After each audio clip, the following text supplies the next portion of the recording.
IT ಅಧಿಕಾರಿಗಳು ನಿನ್ನೆ ಸಚಿವ ಮಹದೇವಪ್ಪ ಆಪ್ತ ರಾಜ್ಯ ಹೆದ್ದಾರಿ ಪ್ರಾಧಿಕಾರದ ಅಧ್ಯಕ್ಷ ಜಯಚಂದ್ರ ಮತ್ತು ಸಿಎಂ ಆಪ್ತ ಕಾವೇರಿ ನಿಗಮದ ಎಂಡಿ ಚಿಕ್ಕರಾಯಪ್ಪ ಮನೆ ಮೇಲೆ ದಾಳಿ ನಡೆಸಿದ್ದಾರೆ. ಇಂದು ಒಂದು ಹಂತದ ಪರಿಶೀಲನೆ ಮುಕ್ತಾಯಗೊಂಡಿದ್ದು 7 ಕೋಟಿ ಹಣ ಮತ್ತು 7 ಕೆಜಿ ಚಿನ್ನ ಮತ್ತು ಚಿನ್ನದ ಬಿಸ್ಕೆಟ್ ದೊರೆತಿದೆ. ಅದರಲ್ಲಿ 4 ಕೋಟಿಯಷ್ಟು ಹಣ 2,000 ರೂಪಾಯಿ ನೋಟಿನ ಕಂತೆಗಳಾಗಿತ್ತು. ಇವರಿಬ್ಬರಿಗೆ ಇಷ್ಟೊಂದು ಪ್ರಮಾಣದಲ್ಲಿ ಹೊಸ ನೋಟುಗಳು ಹೇಗೆ ಸಿಕ್ಕವು ಎಂಬ ಬಗ್ಗೆ ತನಿಖೆ ನಡೆಯುತ್ತಿದೆ.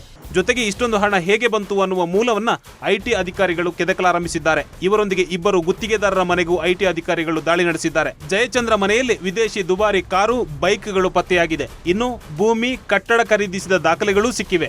ಸ್ಥಿರಾಸ್ತಿಯ ಮೌಲ್ಯವನ್ನ ಇನ್ನೂ ಲೆಕ್ಕ ಹಾಕಿಲ್ಲ. ಸಿಎಂ, ಸಚಿವರ ಆಪ್ತರ ಮನೆಯಲ್ಲಿ ಹಣ ದೊರೆತಿರುವುದು ಹಲವು ಅನುಮಾನ ಹುಟ್ಟಿಸಿದೆ. ಜನ ಎಟಿಎಂಗಳಲ್ಲಿ ದುಡ್ಡಿಲ್ಲ ಎಂದು ಸಾಯುತ್ತಿದ್ದಾರೆ. ಇವರು ಕಂತೆ ಹಣ ಇಟ್ಟುಕೊಂಡ್ರೆ ಮತ್ತೆಲ್ಲಿ ಹಣ ಸಿಗಲು ಸಾಧ್ಯ? ಇವರು ಕಣ್ಣಿಗೆ ಬಿದ್ದ ಕಪ್ಪು ಕುಬೇರರು. ಇನ್ನೆಷ್ಟು ಮಂದಿ ಐಟಿ ಇಲಾಖೆ ಕಣ್ಣಿಗೆ ಮಣ್ಣೆರಚಿದ್ದಾರೋ.